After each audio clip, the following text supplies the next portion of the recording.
My ex said I'd never survive without him.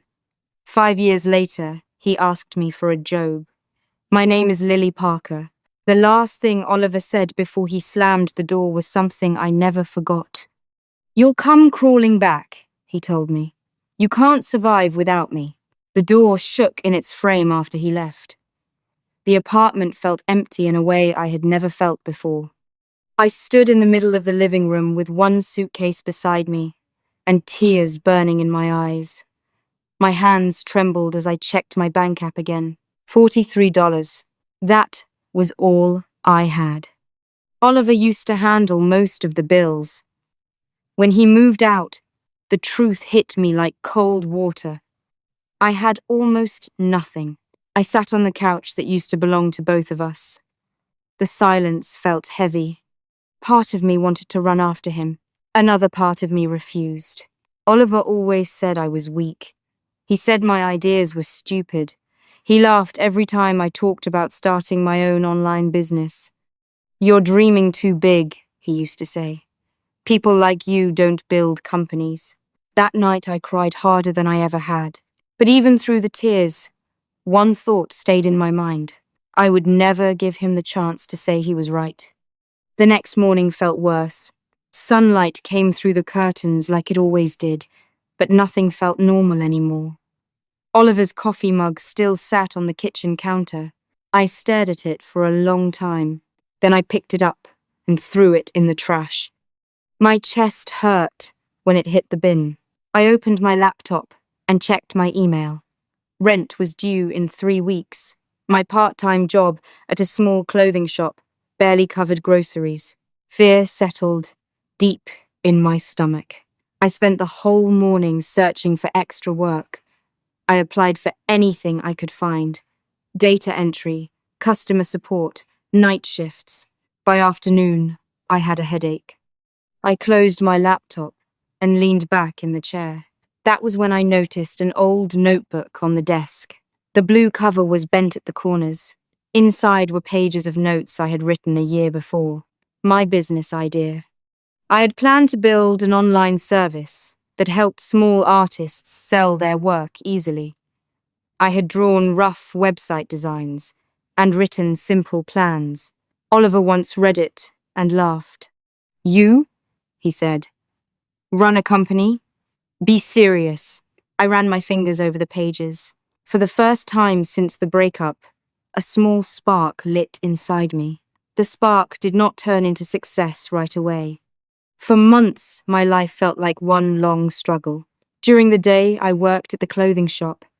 At night, I answered customer support emails for a company that paid very little. When I got home, I opened my laptop again. That was when I worked on the website. I named the platform ArtBridge. The idea was simple. Many small artists had beautiful work, but no easy way to sell it online. Big websites were confusing and full of fees. I wanted to make something simple. A clean page, easy setup, fair prices. The first version of the site looked terrible. I knew almost nothing about coding. Every small mistake took hours to fix. More than once I cried at my desk. Sometimes Oliver's voice echoed in my head. "You're dreaming too big." There were nights when I almost believed him, but each time I felt ready to quit, I thought about the way he said I would fail. That memory burned like fire inside me. So I kept working, slowly. Piece by piece, the website started to look real. And for the first time in months, hope returned. My first user joined ArtBridge on a rainy Tuesday night. Her name was Paula. She made small watercolor paintings of flowers. When the notification appeared on my screen, I stared at it for a full minute. Someone had signed up. A stranger believed in my website. I almost screamed with excitement. Paula uploaded 10 paintings and listed them for sale. I watched every step like it was the most important moment of my life. 2 days later, one of her paintings sold. The platform earned a small fee, $3. Most people would laugh at that number, but to me it felt like winning a trophy. I printed the transaction receipt and taped it beside my desk. That tiny success pushed me forward. Over the next few months, I reached out to artists online. I sent polite messages and explained what ArtBridge was. Many ignored me. Some said no, but a few said yes. 10 artists became 20. 20 became 50. My small apartment slowly turned into a workspace full of notes and sketches. The nights were still long and hard, but something had changed. For the first time, I started to believe my life might become something bigger. 1 year passed faster than I expected. ArtBridge was still small, but it was growing. The platform now had over 200 artists. Sales were steady, though not huge. More important, people were talking about it online. One evening, I received an email that made my heart race. A small startup blog wanted to interview me. They said they loved the idea behind ArtBridge and wanted to share my story. I read the message 3 times to make sure it was real. The interview was simple. They asked how the idea started and what my goal was. I answered honestly. I want artists to feel seen, I said. A week later, the article went live. Traffic to the website doubled overnight. Artists from different cities began signing up. Messages filled my inbox. I worked almost every hour of the day just to keep up. It was exhausting, but it was also exciting. Late one night, I leaned back in my chair and looked around the small apartment. Stacks of papers covered the table. Sticky notes filled the walls. I whispered something to the empty room. "I'm still here, Oliver." And for the first time since he left, I smiled. The second year of ArtBridge was harder than the first. Growth sounds exciting, but it brought new problems every week. More users meant more questions, more bugs, and more stress. Sometimes the website crashed late at night. When that happened, angry emails filled my inbox. I fixed problems alone at my small kitchen table, coffee cups piled beside my laptop. One night I stayed awake until 4 in the morning, trying to repair a payment issue.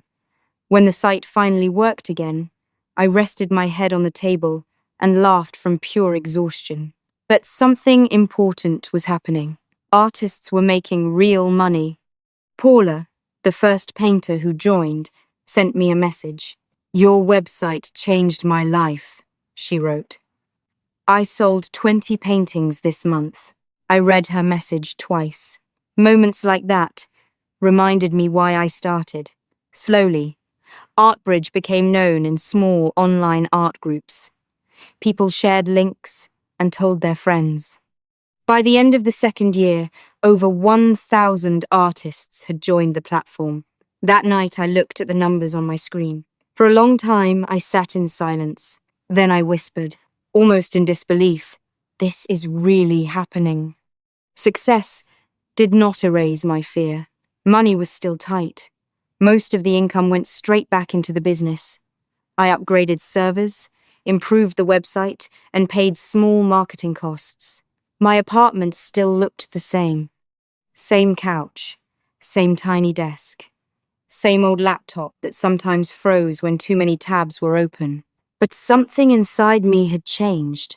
I no longer felt like the woman Oliver had left behind. One afternoon, I received a message from a local investor group. They wanted to meet and discuss ArtBridge. My hands shook when I read it. I spent 3 days preparing a presentation.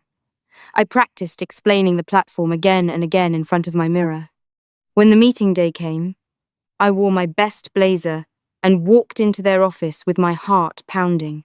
The room felt huge compared to my apartment. 3 investors listened while I spoke. At first, my voice trembled. But as I explained the mission of ArtBridge, confidence slowly grew inside me. When the meeting ended, one of them smiled. "This has real potential," he said. For the first time, someone powerful believed in my idea. 3 months after that meeting, everything changed. The investors agreed to fund ArtBridge. The amount was more money than I had ever seen in my life. When the contract was signed, I walked outside the building, and sat on a bench for a long time. Cars passed on the busy street, but I barely noticed them. My dream was no longer just an idea on paper. It was becoming a real company. With the funding, I hired my first employee. His name was Aaron. He helped with coding and system security. Soon after, we hired a customer support manager and a marketing assistant. For the first time, I was not working alone. We moved the company into a small office space above a bakery. The smell of fresh bread filled the hallway every morning. Our team sat around a single, large table with laptops open. The room was simple, but it felt full of energy. Every day, we worked to improve ArtBridge. New features were added. The website became faster and easier to use. By the end of the third year, more than 8,000 artists had joined. ArtBridge was no longer small. It was growing fast. Year 4 was when ArtBridge truly exploded. A popular social media creator discovered the platform and shared it with millions of followers. Within a week, thousands of new artists signed up. Our small office could barely handle the rush. The team grew quickly. Designers, engineers, and support staff joined the company. We moved into a larger office in the city center. The building had tall windows that looked over the streets below. When I first walked into my new office, I felt a strange mix of pride and disbelief. 5 years ago, I could barely pay rent. Now I was leading a growing company. Sometimes I stayed late after everyone left. I sat alone in my office and thought about the past, about the nights when I almost quit, about the words Oliver had thrown at me before he left. "You can't survive without me." Those words had once hurt deeply. Now they felt distant, like an echo from another life. I had stopped checking his social media years ago. Whatever he was doing no longer mattered, or at least that was what I believed, until the morning everything changed. The morning started like any other. I arrived at the office early with a cup of coffee in my hand. The city outside the window was just waking up. My assistant placed a folder on my desk. "New management candidate," she said. "Strong experience." I thanked her and opened the folder. The name on the first page froze my breath. Oliver Bennett. For a moment, the room felt completely silent. I read the resume slowly. His previous company had closed during a major restructuring. He had been unemployed for several months. Now he was applying for a management position at my company. I leaned back in my chair and stared at the ceiling. 5 years had passed since the night he walked out of my apartment. 5 years since he said I would never survive without him. My first thought was to cancel the interview, but curiosity pulled me in another direction. I wanted to see him again. Not out of anger, not even for revenge. I simply wanted to know how life had changed him. So I picked up the phone and called the hiring manager. "Schedule the interview," I said calmly. "He can come in tomorrow morning." That evening I stayed late in the office. Everyone else had already gone home. The lights from the city shone through the tall windows, making the room glow softly. Oliver's resume still sat on my desk. I read it again slowly. He had worked at 2 different companies after leaving me. The positions sounded impressive, but the last line caught my attention. Position ended due to company closure. I wondered what his life had been like during those 5 years. Part of me felt curious. Another part of me felt nervous. Seeing him again meant reopening a door I had closed long ago. I walked to the window and looked down at the street below. Cars moved like small streams of light. 5 years earlier, I had stood in my tiny apartment crying after he left. Now, I stood in the office of a company I built. The difference between those 2 moments felt almost unreal. Still, one thought stayed in my mind. Would he recognize me right away? I had changed a lot since then. Not just my appearance, but the way I carried myself. I was no longer the person who doubted every step. Tomorrow morning would answer many questions. I arrived at the office earlier than usual the next day. My heart felt strangely calm, though a small knot of tension stayed in my chest. The interview was scheduled for 10 o'clock. At 9:30, I reviewed my schedule with the hiring manager. She planned to lead most of the interview, while I observed quietly. That idea made me feel better. I did not want the meeting to turn into something emotional. At exactly 10 o'clock, the receptionist called. "Your candidate is here." I took a slow breath. Through the glass wall of the conference room, I saw him for the first time in 5 years. Oliver looked older. His shoulders were slightly bent, and faint lines marked the corners of his eyes. His suit looked neat, but worn. For a moment, memories rushed through my mind. Our old apartment, shared dinners, long arguments. Then the final night. "You can't survive without me." I pushed the memory aside and walked into the conference room. He stood up politely when I entered. At first, his eyes moved past me without recognition. He thought I was just another executive. The interview began in a professional tone. The hiring manager asked most of the questions while I listened quietly. Oliver spoke about his experience in project management and team leadership. His voice sounded confident, but I noticed small signs of stress. He rubbed his hands together often. Sometimes he paused before answering. Still, he explained his past work clearly. Part of me had to admit he was skilled. As he talked, he finally looked at me more closely. His eyes narrowed slightly. Confusion crossed his face. I could almost see the moment when recognition started forming, but he said nothing. The interview continued. "What interests you about working here?" the hiring manager asked. Oliver cleared his throat. "This company has grown very fast," he said. "ArtBridge has created an amazing platform for artists. I believe I could help guide the next stage of expansion." Hearing him praise the company felt strange. 5 years earlier, he had laughed at the idea. I kept my expression calm. Near the end of the interview, he looked at me again. This time his eyes widened, and suddenly, he spoke my name. "Clara?" The room went completely quiet. The hiring manager looked between us, clearly confused. I gave a small, polite smile. "Yes," I said calmly. "Hello, Oliver." His face turned pale. For a few seconds, he seemed unable to speak. I didn't realize," he said slowly. His eyes moved around the conference room, then back to me. "You work here?" I folded my hands on the table. "I founded ArtBridge," I answered. The shock on his face was impossible to hide. He leaned back in his chair as if the air had been knocked out of him. For a moment, nobody spoke. Finally, the hiring manager cleared her throat and continued the interview, trying to keep things professional. But the atmosphere had completely changed. Oliver's confidence was gone. His answers became shorter. His voice lost its steady tone. I could see the thoughts racing through his mind. 5 years ago, he had told me I would fail. Now he was sitting in my company, asking for a job. The situation felt almost unreal. When the interview ended, the hiring manager thanked him for coming. Oliver stood slowly. Before leaving, he looked at me again. This time his expression held something different. Regret.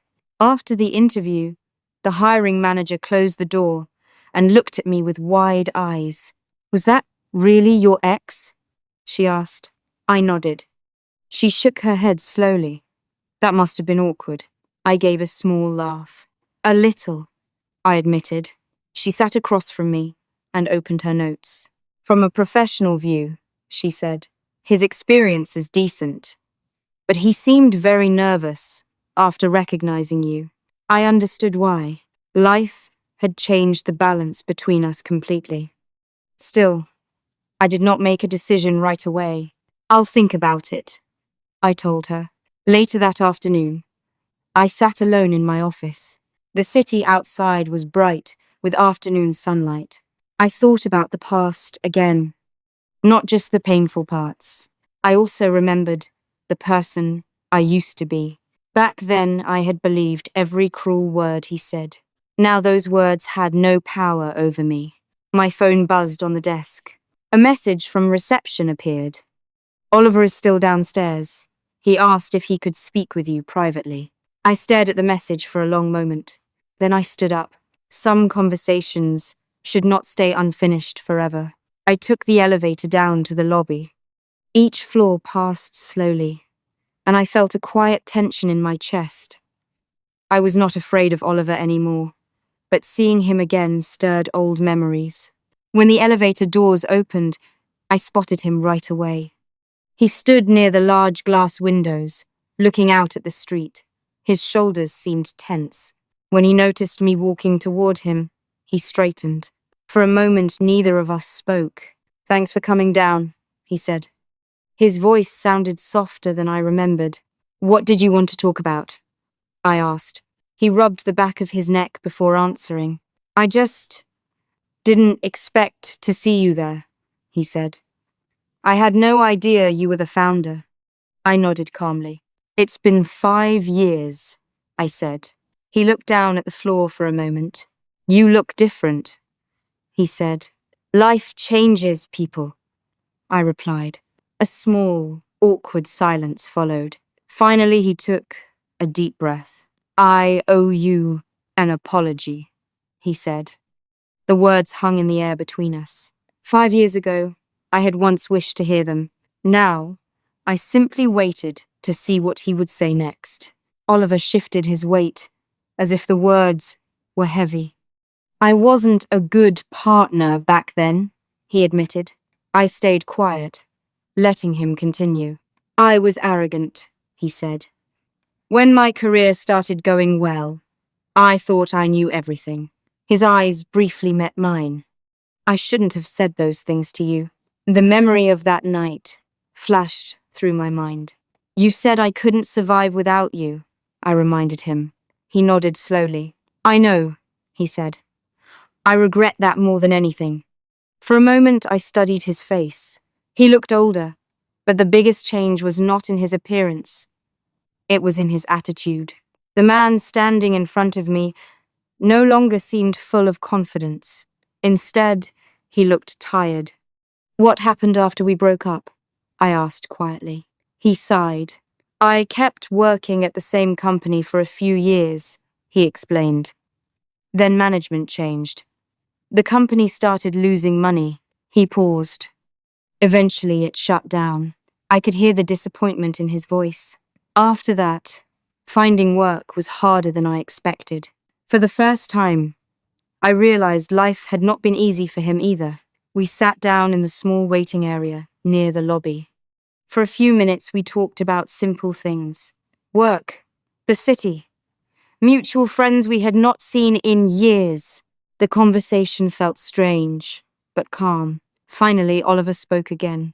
"I heard about ArtBridge a while ago," he said. "I just never imagined it was yours." I smiled slightly. "Most people didn't," I said. He leaned forward, with his elbows on his knees. "I remember when you first told me about the idea," he said. "I thought it was impossible." "You laughed," I replied. His face tightened with embarrassment. "Yes," he admitted quietly. He looked up at me again. "But you proved me wrong." There was honesty in his voice.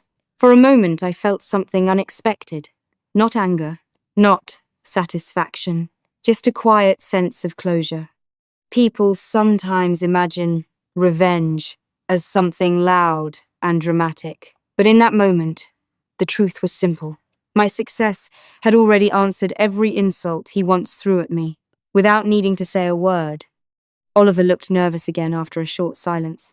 "I know this is awkward," he said, "but I really do need a job right now." He spoke carefully, choosing each word. "When I saw the opening at ArtBridge, I thought my experience might fit the role." His eyes met mine again. "I didn't know you were the one running the company." I nodded slowly. That much was clear during the interview. He gave a weak smile. "I guess life has a strange sense of humor." For a moment, neither of us spoke. I studied him quietly. 5 years ago, I had once imagined this exact situation. Back then, I thought I would feel powerful or angry, but standing here now, I mostly felt calm. "Are you asking me for help?" I asked. He hesitated before answering. "Yes," he said honestly. The word hung in the air. Outside the windows, cars moved through the busy street. Inside the lobby, everything felt very still. I remembered the night he walked out of our apartment. The certainty in his voice when he said I would fail. Now the roles between us had completely reversed. I stood up slowly. Oliver looked at me, waiting for my answer. For a moment, I said nothing. Instead, I thought about the long path that had brought me here, the sleepless nights, the small victories, the fear I had overcome again and again. Every step had shaped the person I had become. Finally, I spoke. "5 years ago," I said calmly, "you told me something I never forgot." He lowered his eyes. "I remember," he said quietly. "You said I would come crawling back," I continued. "You said I couldn't survive without you." The lobby felt silent except for our voices. I folded my arms gently. "Well," I said, "it turns out we were both wrong." He looked confused. "You were wrong because I did survive," I said. "And I was wrong because I thought your words would break me." I paused before continuing. "They didn't." Oliver nodded slowly. There was no anger left in my voice, just truth. For the first time in years, I felt completely free from the past, and I still had one final decision to make. Oliver waited quietly for my decision. The lobby felt unusually calm. People passed by the front doors, but their voices sounded distant. I looked at him carefully. 5 years earlier, I had depended on him for almost everything. I thought losing him meant losing my future. Now I understood how wrong that belief had been. "Oliver," I said slowly, "this company means a lot to me." He nodded. "I built it from nothing," I continued. "Every person who works here believes in what we're doing." He listened closely. "I have to make decisions that protect the company and the team." "I understand," he replied. His voice was quiet, but respectful. For the first time in a long while, our conversation felt honest. "I appreciate your apology," I said. He looked surprised. "I really mean that." He gave a small nod. "I should have said it years ago," he admitted. Maybe he was right. But life does not move backward. It only moves forward. And the future was now in my hands. That evening, I returned to my office and reviewed the interview notes again. The hiring manager had written several comments about Oliver's experience. On paper, he did have useful skills. Still, I could not ignore something important.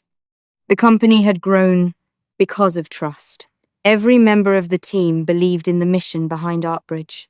When I imagined Oliver working closely with the team, I felt uncertain. Not because I hated him, but because our history might always stand between us. I leaned back in my chair and looked around my office. 5 years of effort filled this space. The shelves held awards from startup conferences. Framed photos showed the early team sitting around the small table above the bakery. Those memories reminded me how far we had come. I realized my decision was not really about Oliver. It was about protecting the future we were building. Sometimes leadership means making choices that feel difficult, even when they are fair. By the time the sun began to set outside the window, my mind was clear. I picked up my phone. Tomorrow morning, I would give him my answer. Oliver returned the next morning. This time he waited in a small meeting room, upstairs. When I entered, he stood politely. "Thanks for seeing me again," he said. I sat across from him at the table. For a moment, we simply looked at each other. Then I spoke. "I thought carefully about your application." He nodded. "You have good experience," I continued. "But I decided not to offer you the position. He absorbed the words quietly. There was disappointment in his eyes, but no anger. I understand, he said after a moment. I respected the way he accepted the answer. I truly wish you the best, I added, and I hope you find the right opportunity soon. He gave a small smile. Honestly, seeing what you built here is impressive, he said. Even if I'm not part of it. His words sounded sincere. As he stood up to leave, he paused at the door. Clara, he said, turning back slightly. You proved something important. I raised an eyebrow. You proved that people should never underestimate someone's dream. After Oliver left, I stood by the conference room window. Below, the street buzzed with the normal noise of the city.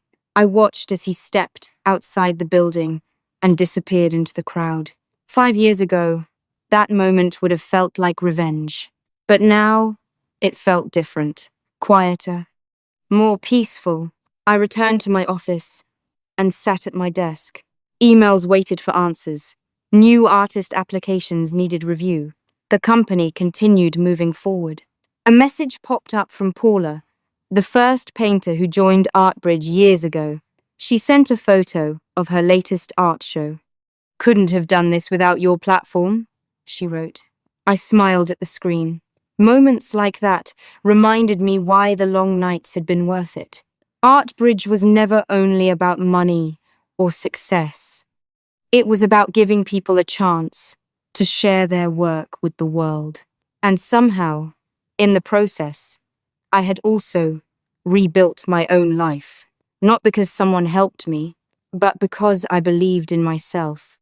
A week later, I stood in the large meeting room with the entire team. 30 employees filled the space with excited chatter. We were celebrating another milestone. ArtBridge had just reached 1 million successful art sales. When the applause faded, someone asked how the company first started.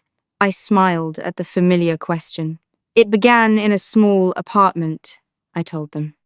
With a very old laptop and a simple idea. Everyone laughed softly. What kept you going when things were hard? Another employee asked. I thought about the answer carefully. There were many reasons, I said, but one lesson mattered most. The room grew quiet. Never let someone else decide your limits. I looked around at the faces of the people who now shared this journey. 5 years earlier, I had been told I could not survive on my own. Today, I was leading a company that helped thousands of artists around the world. Life had proven something important. Sometimes the people who doubt you the most become the reason you rise higher than you ever imagined. And that was more powerful than any revenge.